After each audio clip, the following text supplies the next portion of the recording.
1989년 강원도 철원의 매서운 칼바람 속에서 강민호는 차가운 흙바닥에 주저앉아 울부짖고 있었습니다. 강민호의 손에는 피 묻은 군복 조각이 꽉 쥐어 있었죠. 진구야, 최진구, 대답 좀 해봐, 이 자식아. 하지만 돌아오는 것은 공허한 메아리와 쏟아지는 장대비뿐이었습니다. 최진구는 강민호 대신 수류탄 파편을 온몸으로 받아내고 차디찬 시신이 되어 실려 나갔습니다. 그리고 37년이 흐른 2026년의 어느 날 강민호의 앞에 나타난 한 장의 낡은 사진과 누군가의 고백은 강민호의 평온했던 삶을 송두리째 뒤흔들어 놓습니다. 그날의 사고는 사고가 아니었어, 민호야. 우리가 알고 있던 건 전부 거짓이었어. 강민호의 심장이 다시금 요동치기 시작했습니다. 37년 전 그날 도대체 무슨 일이 있었던 걸까요? 영상 시청하기 전 구독과 좋아요를 눌러주세요. 2026년의 이른 봄, 서울 변두리에서 작은 구두 수선방을 운영하는 강민호의 일상은 단조롭기 그지없었습니다. 50대 후반의 나이에 접어든 강민호는 무뚝뚝하지만 성실한 사내였죠. 강민호의 가게 안에는 낡은 라디오 소리와 가죽 냄새만이 가득했습니다. 강민호는 손님들이 맡긴 구두를 닦으며 가끔씩 자신의 왼쪽 다리를 만지곤 했습니다. 비가 오는 날이면 어김없이 찾아오는 그 통증은 1989년의 그날을 떠올리게 하는 지독한 낙인이었습니다. 강민호는 동네 사람들에게 친절하지도 그렇다고 불친절하지도 않은 사람이었죠. 그저 묵묵히 제 할 일을 다할 뿐이었습니다.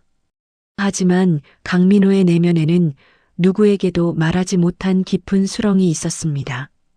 바로 군대 동기이자 고향 친구였던 최진구에 대한 부채감이었습니다. 최진구는 가난한 집안의 외아들이었습니다.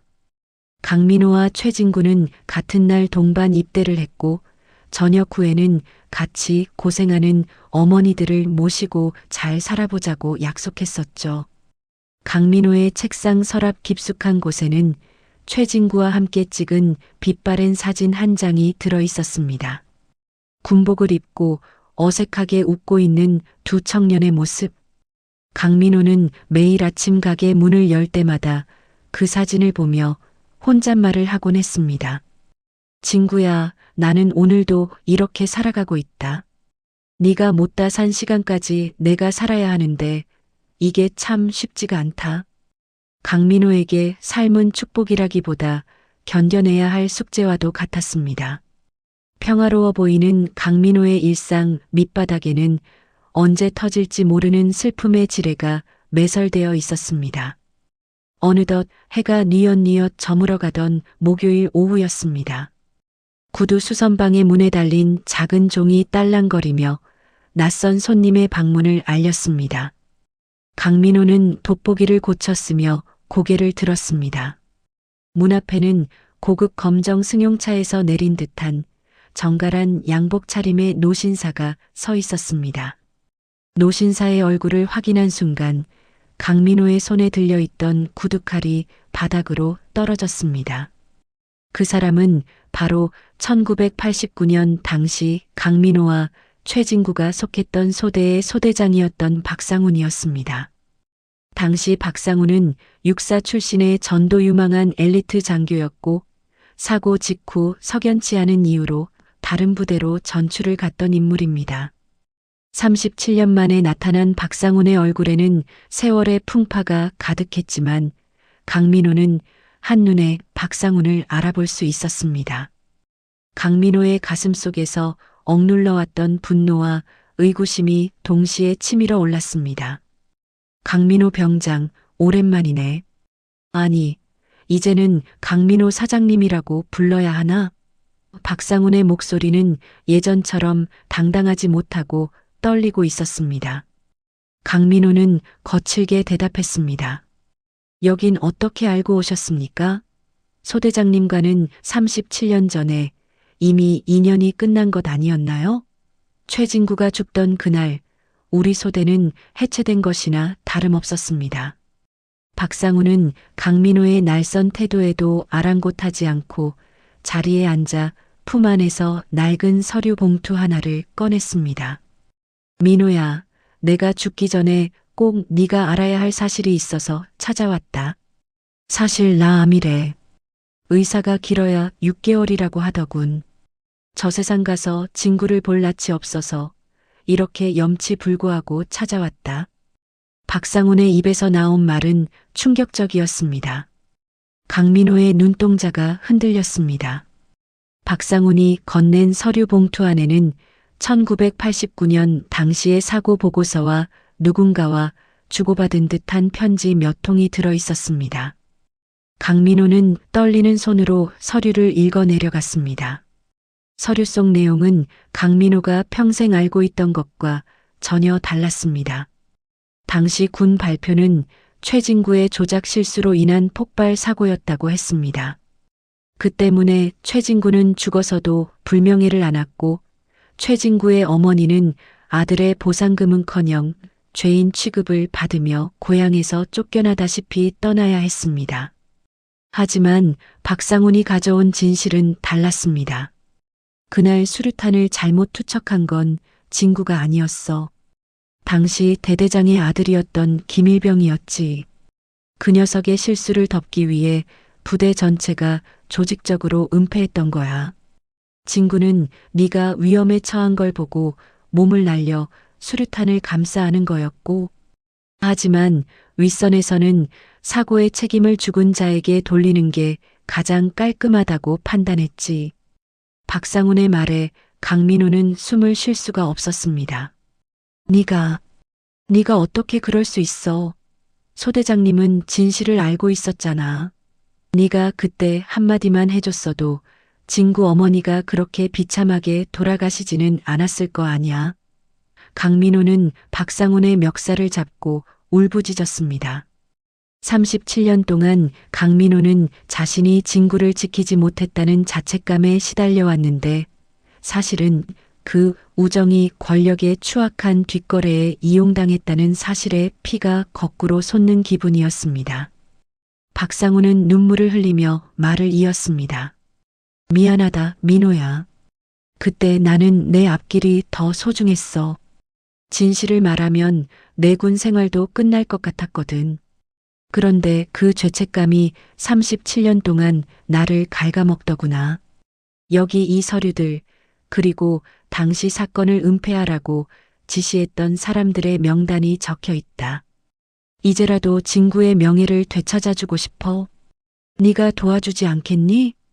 강민호는 박상훈을 밀쳐내고 바닥에 주저앉았습니다. 머릿속이 하얘졌습니다. 진구의 억울한 죽음 그리고 그 진실을 덮고 승승장구했을 사람들의 얼굴이 떠올랐습니다.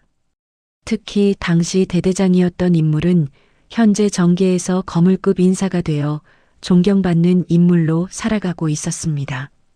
강민호는 주먹을 불끈 쥐었습니다. 박상훈 소대장님, 당신이 가져온 이 지옥 같은 진실을 내가 어떻게 감당하라고. 수선방 밖에는 어둠이 짙게 깔리고 차가운 봄비가 내리기 시작했습니다. 37년 전 그날처럼요. 강민호는 결심했습니다.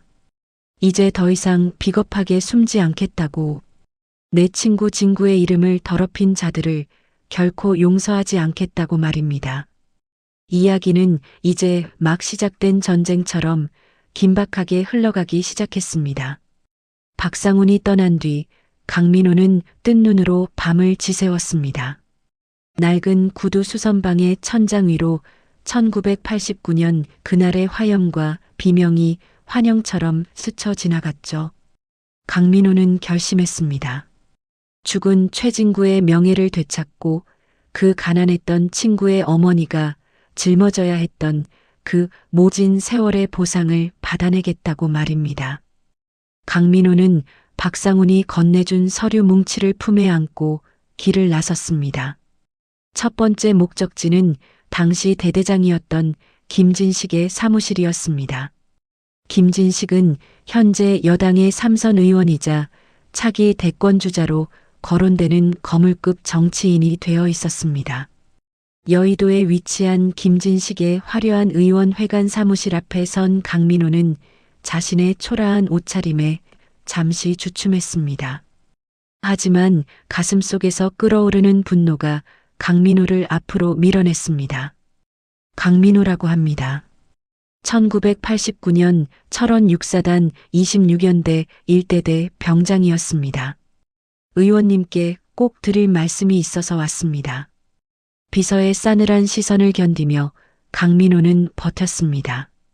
몇 번의 거절 끝에 박상훈의 이름을 언급하자 비로소 문이 열렸습니다. 사무실 안으로 들어선 강민호의 눈에 들어온 김진식은 인자한 미소를 짓고 있었습니다. 하지만 그 눈빛은 먹잇감을 노리는 매처럼 날카로웠죠. 김진식은 강민호를 보며 태연하게 말했습니다. 아, 강민호 병장. 박상훈 소대장에게 연락받았네. 몸이 많이 안 좋다고 하더니 결국 자네를 찾아갔구만. 그런데 자네 37년이나 지난 일을 이제 와서 꺼내서 얻을 게 뭐가 있겠나? 다 나라를 위해 헌신하다 벌어진 불행한 사고 아니었나? 강민호는 테이블을 내리치며 소리쳤습니다. 사고라고요? 네 아들 김철수의 실수를 덮으려고 진구를 죄인으로 만든 게 어떻게 사고입니까? 진구는 네 아들 대신 죽은 겁니다. 그런데 어떻게 진구 어머니를 빨갱이 자식 둔 노인네라고 몰아세워 고향에서 쫓아낼 수가 있습니까? 강민호의 외침에 김진식의 미소가 순식간에 사라졌습니다. 김진식은 차가운 목소리로 대답했습니다. 강민호 사장, 세상에는 건드리지 말아야 할 진실이 있는 법이야. 자네 구두 수선방이 아직 무사한 건 내가 자네를 잊고 있었기 때문이라는 걸 명심해. 협박 섞인 김진식의 경고에도 강민호는 물러서지 않았습니다. 강민호는 박상훈이 준 서류 중 복사본 하나를 김진식의 책상 위에 던졌습니다. 이건 시작일 뿐입니다. 나는 진구의 명예를 되찾을 때까지 멈추지 않을 겁니다. 네 아들 김철수도 지금 어디서 잘 먹고 잘 살고 있는지 내가 다 찾아낼 거니까요. 강민호는 김진식의 불그락푸르락해진 얼굴을 뒤로하고 사무실을 나왔습니다.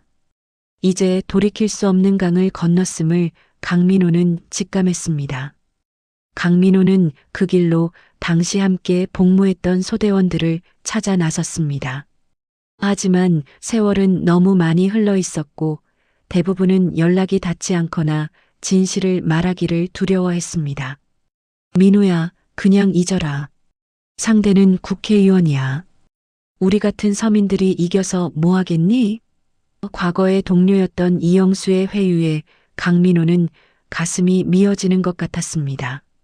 하지만 강민호는 포기하지 않았습니다. 강민호는 밤늦게까지 낡은 수첩을 뒤지며 단 한 명이라도 증언해줄 사람을 찾고 또 찾았습니다. 강민호의 눈에는 오직 억울하게 죽어간 최진구의 마지막 눈빛만이 선명하게 박혀 있었습니다.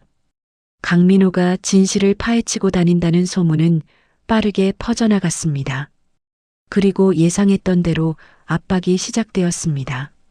며칠 뒤 강민호가 평생을 일궈온 작은 구두 수선방에 구청 직원들이 들이닥쳤습니다. 무허가 가설물이라며 당장 철거하지 않으면 강제 집행을 하겠다는 공문이 날아온 것이죠. 15년 넘게 아무 문제 없이 운영해온 가게가 하루아침에 불법 건물이 되어버린 것입니다. 동네 상가 번영회에서도 강민호에게 등을 돌리기 시작했습니다.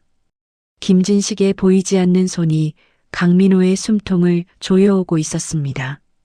어느 비오는 저녁 강민호는 가게 앞에서 서성이는 낯선 사내들을 발견했습니다. 그들은 강민호의 어깨를 치며 으름장을 놓았습니다. 강 사장님, 조용히 사세요. 자꾸 옛날 일 들추고 다니면 본인뿐만 아니라 가족들도 힘들어집니다. 따님이 결혼을 앞두고 있다면서요? 강민호의 심장이 내려앉았습니다. 자신의 목숨은 아깝지 않았지만 하나뿐인 딸 지혜까지 위협받는 상황에 강민호는 극심한 공포를 느꼈습니다. 강민호는 빗물에 젖은 바닥에 주저앉아 주먹으로 땅을 쳤습니다. 이 나쁜 놈들. 진구한테 미안하지도 않냐? 하지만 시련은 여기서 끝이 아니었습니다. 박상훈 소대장으로부터 연락이 왔습니다. 박상훈이 입원해 있던 병원에 괴한들이 들이닥쳐 원본 서류를 빼앗아 갔다는 소식이었습니다.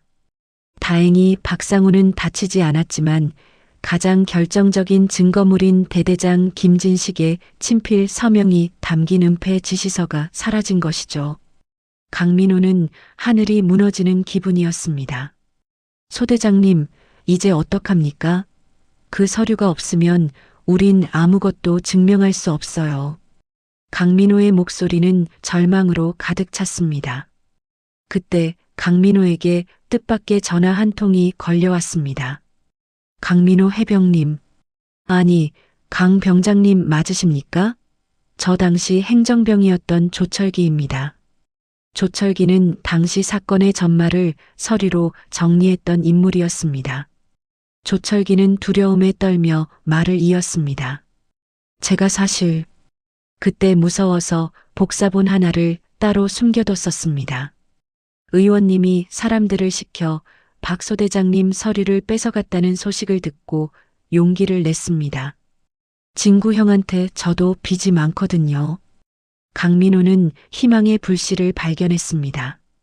조철기가 숨겨둔 복사본에는 단순한 사고 보고서뿐만 아니라 당시 부대 내에서 오갔던 뇌물 장부와 인사 청탁 기록까지 포함되어 있다는 것이었습니다.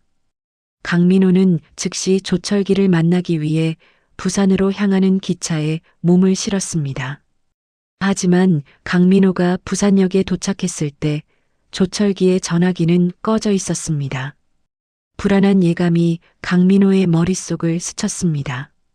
강민호는 조철기가 알려준 주소로 달려갔습니다. 하지만 그곳은 이미 아수라장이 되어 있었습니다. 김진식이 보낸 수하들이 한 발 앞서 도착해 조철기를 협박하고 있었던 것입니다. 강민호는 근처에 있던 몽둥이를 집어들고 안으로 뛰어들었습니다. 이 짐승 같은 놈들아, 그만해. 강민호의 외침과 함께 난투극이 벌어졌습니다. 강민호는 수십 년 전군 시절의 기억을 되살려 필사적으로 싸웠지만 50대 후반의 몸으로 건장한 청년들을 당해내기엔 역부족이었습니다. 강민호는 머리에 피를 흘리며 쓰러졌고 조철기는 끌려가기 직전 강민호의 귓가에 속삭였습니다. 구두, 네 구두 속에. 강민호는 정신을 잃어가면서도 조철기의 마지막 말을 되새겼습니다. 강민호가 눈을 떴을 때 가장 먼저 느껴진 것은 코끝을 찌르는 지독한 소독약 냄새와 머리를 깨뜨릴 듯한 통증이었습니다. 부산의 낡은 병원 응급실 침대 위에서 강민호는 간신히 정신을 차렸습니다. 하지만 몸의 고통보다 더 큰 충격이 강민호를 기다리고 있었습니다. 강민호의 곁을 지키던 딸 지혜의 눈은 이미 퉁퉁 부어 있었습니다. 아빠, 이게 다 뭐야? 뉴스에서 아빠가 폭력 사건에 휘말렸다고 나오고 구두방도 벌써 다 헐렸대. 지혜의 목소리는 파르르 떨리고 있었습니다. 강민호는 떨리는 손으로 병실 텔레비전을 켰습니다. 화면 속에서는 강민호가 부산의 한 민가에서 난동을 피워 무고한 시민을 폭행했다는 왜곡된 보도가 흐르고 있었습니다. 김진식의 손길은 이미 언론까지 뻗어 있었습니다. 강민호를 한순간에 파렴치한 폭력배로 만들어버린 것이죠. 강민호는 입술을 깨물었습니다. 지혜야, 미안하다. 아빠가 다 설명할게. 하지만 지혜는 고개를 저었습니다. 아빠, 시댁에서 연락 왔어. 이런 집안이랑은 사돈 못 맺겠대. 결혼 다 끝났어. 도대체 37년 전 일이 뭐가 그렇게 중요해서 우리 삶을 이렇게 망가뜨리는 거야? 지혜의 절규는 강민호의 심장에 대못을 박았습니다. 강민호는 아무 말도 할 수 없었습니다. 퇴원하자마자 달려간 서울의 구두 수선방 자리는 이미 처참하게 부서진 잔해들만 뒹굴고 있었습니다. 강민호가 평생을 바쳐 닦아온 가죽의 흔적도 소박했던 꿈도 모두 흙먼지 속에 묻혀버렸습니다. 강민호는 무너진 가게 터에 주저앉아 흙바닥을 긁었습니다. 진구야, 내가 틀린 거니? 내가 욕심을 부린 거야? 너를 위해서라고 생각했는데 내 자식 인생까지 망쳐버렸구나. 그때 김진식의 비서가 강민호 앞에 나타났습니다. 검은 우산을 받쳐든 비서는 차가운 미소를 지으며 강민호에게 서류 한 장을 내밀었습니다. 강민호 씨, 이건 의원님이 주시는 마지막 배려입니다. 이 합의서에 서명하고 지방으로 내려가서 조용히 사세요. 그러면 따님의 파혼도 막아보고 폭행 혐의도 취하해 주겠답니다. 하지만 끝까지 고집을 피우신다면 다음은 따님의 직장이 될 겁니다. 강민호는 그 서류를 갈기갈기 찢어버리고 싶었지만 지혜의 우는 얼굴이 떠올라 손을 떨 수밖에 없었습니다. 강민호는 철저히 혼자가 되었습니다. 믿었던 동료들은 연락을 피하고 박상훈 소대장은 갑작스러운 병세 악화로 의식불명 상태에 빠졌다는 소식이 들려왔습니다. 강민호는 어두운 여인 숙방에 누워 천장을 바라보았습니다. 1989년 수류탄 불꽃 속에서 자신을 밀쳐내던 최진구의 마지막 뒷모습이 자꾸만 눈앞에 어른거렸습니다. 민호야, 니는 살아야 된다. 꼭 살아서 우리 엄마 좀 챙겨줘라. 최진구의 목소리가 환청처럼 들려왔습니다. 강민호는 이불을 뒤집어 쓰고 짐승처럼 울었습니다. 모든 것이 무너져 내린 밤이었습니다. 절망의 끝에서 강민호를 다시 일으킨 것은 다름 아닌 조철기의 마지막 속삭임이었습니다. 구두, 네 구두 속에. 강민호는 부산에서 습격당했을 때 자신이 신고했던 낡은 구두를 떠올렸습니다. 경찰서 압수물 보관소에서 간신히 찾아온 그 구두는 가죽이 해지고 굽이 다 달아 있었습니다. 강민호는 떨리는 손으로 구두 밑창을 뜯어냈습니다. 그 안에는 아주 작은 마이크로 필름 하나와 조철기가 쓴 짧은 쪽지가 숨겨져 있었습니다. 쪽지에는 이렇게 적혀 있었습니다. 강 병장님, 이 필름에는 김진식 의원이 대대장 시절 김철수 일병의 사고를 은폐하기 위해 작성했던 비밀 일지와 자금 전달 내역이 담겨 있습니다. 저는 37년 동안 이 무거운 진실을 품고 비겁하게 살았습니다. 이제 강 병장님이 이 짐을 끝내주십시오. 강민호는 마이크로 필름을 손에 꽉 쥐었습니다. 갑자기 온몸에 뜨거운 전율이 흘렀습니다. 이것은 단순한 증거가 아니었습니다. 최진구의 억울한 죽음을 증명할 유일한 열쇠이자 강민호가 37년 동안 짊어온 죄책감의 사슬을 끊어낼 해방구였습니다. 강민호는 비로소 깨달았습니다. 자신이 지금까지 쌓아온 것이 단순히 김진식에 대한 복수가 아니었으므려 그것은 최진구가 목숨 바쳐 지켰던 사람의 도리를 되찾는 과정이었습니다. 강민호는 거울 속에 비친 자신의 초췌한 얼굴을 보았습니다. 눈빛은 예전보다 훨씬 형형하게 빛나고 있었습니다. 진구야, 네가 나를 살린 이유를 이제야 알겠다. 네가 지키려 했던 건 내 목숨만이 아니라 진실이라는 보석이었구나. 강민호의 내면에서 단단한 용기가 솟구쳤습니다. 강민호는 더 이상 숨지 않기로 했습니다. 강민호는 지혜를 불러 모든 사실을 털어놓았습니다. 지혜야, 아빠는 평생 비겁하게 살아왔다. 친구가 나 대신 죽었는데도 세상이 무서워 입을 닫았어. 그런데 이제는 그러지 않으련다. 네가 아빠를 부끄러워해도 어쩔 수 없다.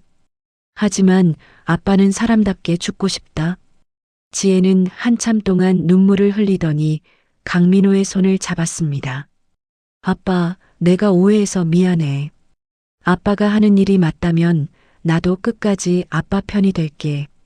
딸의 지지는 강민호에게 그 어떤 무기보다 강력한 힘이 되었습니다.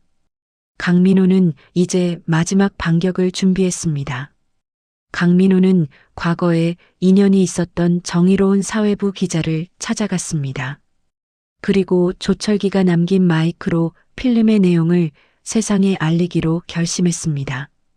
김진식은 여전히 강력한 권력을 쥐고 강민호를 압박하고 있었지만 강민호는 더 이상 두렵지 않았습니다. 강민호는 구두 수성공의 거친 손으로 정성스럽게 새 구두 한 켤레를 닦았습니다. 그것은 나중에 진구의 묘소 앞에 가져갈 선물이었습니다. 강민호는 나지막이 음조렸습니다. 진구야, 조금만 기다려라. 이제 네가 누명을 벗고 편히 쉴 시간이 다가오고 있다. 2026년의 늦은 봄, 서울시청 앞 광장은 인파로 가득 찼습니다. 유력한 대권 후보인 김진식의 대규모 유세가 열리는 날이었죠. 화려한 조명과 우렁찬 로고송이 광장을 가득 메웠고 김진식은 단상 위에서 정의와 국가의 미래를 외치며 시민들의 환호를 받고 있었습니다. 그 화려한 축제의 현장 한복판으로 남루한 점퍼 차림에 다리를 약간 저는 한 사내가 걸어 들어갔습니다. 바로 강민호였습니다. 강민호의 품 안에는 조철기가 목숨처럼 지켰던 마이크로 필름을 디지털로 복원한 USB 저장 장치가 들어 있었습니다. 강민호는 기자석 근처로 다가갔습니다. 이미 사회부 기자와 약속이 되어 있었지만 김진식의 수하들이 곳곳에서 눈을 부라리고 있었기에 한치 앞도 내다볼 수 없는 긴장감이 감돌았습니다. 강민호는 심호흡을 하며 내면으로 다짐했습니다. 진구야, 네가 보고 있지? 네가 나를 살려준 이유, 오늘 여기서 모두에게 보여줄게. 김진식의 연설이 절정에 달했을 때 강민호는 돌발적으로 기자석 앞으로 뛰어나갔습니다. 김진식 의원님, 37년 전 철원 6사단 수류탄 폭발 사고를 기억하십니까? 강민호의 외침은 순식간에 마이크를 타고 광장에 울려 퍼졌습니다. 경호원들이 순식간에 강민호를 덮쳤지만 강민호는 필사적으로 저항하며 미리 준비한 확성기를 켰습니다. 당신 아들 김철수의 실수를 덮으려고 내 친구 최진구를 살인자로 몰아 죽인 그날의 진실을 밝히십시오. 광장은 순식간에 정적에 휩싸였습니다.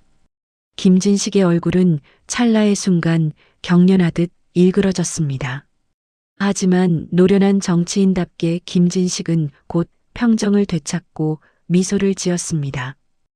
허허, 저분이 세월이 많이 흘러 정신이 좀 혼미하신 모양이군요. 경호원들은 저분을 정중히 모셔다 드리세요. 김진식의 신호에 경호원들이 강민호를 거칠게 끌고 가려던 순간 무대 뒤 대형 스크린에 예상치 못한 영상이 재생되기 시작했습니다. 그것은 강민호와 미리 내통했던 방송국 기술진이 송출한 마이크로 필름의 내용이었습니다. 1989년 당시 대대장 김진식이 직접 작성한 은폐 지시서와 사고 현장의 적나라한 보고서가 화면 가득 펼쳐졌습니다. 특히 김진식이 조철기 행정병을 협박하며 이 일은 무덤까지 가져가야 한다.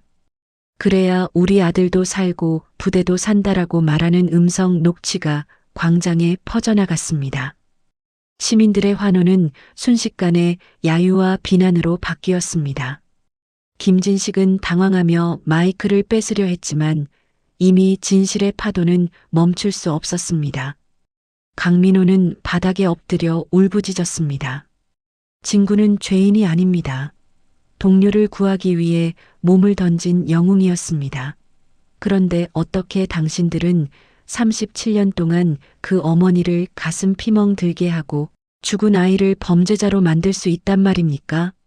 강민호의 절규는 그 자리에 있던 모든 사람의 가슴을 울렸습니다.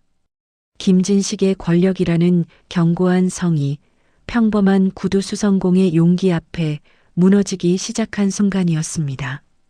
폭풍 같은 시간이 지나갔습니다.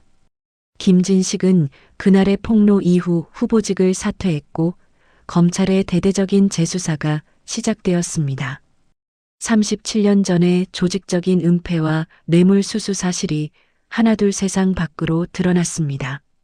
김진식의 아들 김철수 역시 뒤늦은 양심 선언을 하며 당시 자신이 저지른 과오를 인정했습니다. 강민호의 딸 지혜는 아빠의 손을 꼭 잡고 법정으로 향했습니다. 파혼의 위기를 겪었던 지혜였지만 이제는 세상에서 가장 자랑스러운 아빠를 둔 딸로서 당당히 고개를 들었습니다. 가을이 깊어가는 어느 날 강민호는 국립현충원을 찾았습니다. 최진구의 유해는 드디어 불명예의 굴레를 벗고 전사자 묘역으로 이장되었습니다. 최진구의 이름 앞에 새겨진 사고 유발자라는 꼬리표 대신 살신성인의 영웅이라는 글귀가 선명하게 빛나고 있었습니다. 강민호는 가방에서 정성스럽게 싼 보자기 하나를 꺼냈습니다. 그 안에는 강민호가 며칠 밤을 새워 직접 만든 수제구두 한 켤레가 들어 있었습니다. 진구야, 오래 걸려서 미안하다. 네가 그렇게 신고 싶어 했던 새 신발이다. 이제 이거 신고 저 세상에서는 아픈 다리 끌지 말고 마음껏 뛰어다녀라. 강민호는 묘비 앞에 구두를 나란히 놓았습니다. 강민호의 눈에서 굵은 눈물방울이 구두 위로 떨어졌습니다. 37년 동안 강민호의 심장을 짓누르던 무거운 바위덩어리가 비로소 내려가는 기분이었습니다. 강민호는 이제 더 이상 비가 오는 날에도 다리가 아프지 않았습니다. 마음의 상처가 치유되자 육체의 통증도 신기하게 사라진 것이죠. 강민호의 구두 수선방은 다시 문을 열었습니다. 비록 전보다 작고 소박한 곳이었지만 이제는 동네 사람들의 발길이 끊이지 않는 명소가 되었습니다. 강민호는 구두를 닦으며 사람들에게 이야기합니다. 진실은 아무리 깊이 묻어도 언젠가는 반드시 피어나는 꽃과 같다고 말입니다. 강민호는 창밖을 내다보며 미소 지었습니다. 저 멀리 노을빛 속에 최진구가 환하게 웃으며 손을 흔드는 것만 같았습니다. 강민호의 삶은 이제 속죄가 아닌 감사와 평온으로 가득 찬 새로운 장을 맞이하고 있었습니다. 에필로그. 여러분, 오늘 강민호 씨와 최진구 씨의 이야기 어떻게 들으셨나요? 37년이라는 긴 세월 동안 어둠 속에 갇혀있던 진실이 한 사내의 용기로 인해 빛을 보는 과정을 보며 우리 삶에서 정말 소중한 가치가 무엇인지 다시 한번 생각해 보게 됩니다. 권력은 유한하고 세월은 흐르지만 사람 사이의 진심 어린 우정과 정의는 영원히 남는 법이죠. 지금 이 순간에도 가슴속에 말 못할 억울함이나 아픔을 간직하고 계신 분들이 있다면 오늘 이 이야기가 작은 위로와 희망이 되었기를 바랍니다. 당신의 진심도 언젠가는 꼭 세상의 빛을 보게 될 것입니다. 오늘 이야기가 가슴에 닿으셨다면 구독과 좋아요, 그리고 알림 설정까지 부탁드립니다. 여러분의 작은 응원이 더 따뜻하고 감동적인 이야기를 만드는데 큰 힘이 됩니다. 저는 다음 시간에 더 깊은 울림을 주는 이야기로 다시 찾아뵙겠습니다. 시청해주신 여러분, 고맙습니다. 건강하고 평안한 하루 되세요.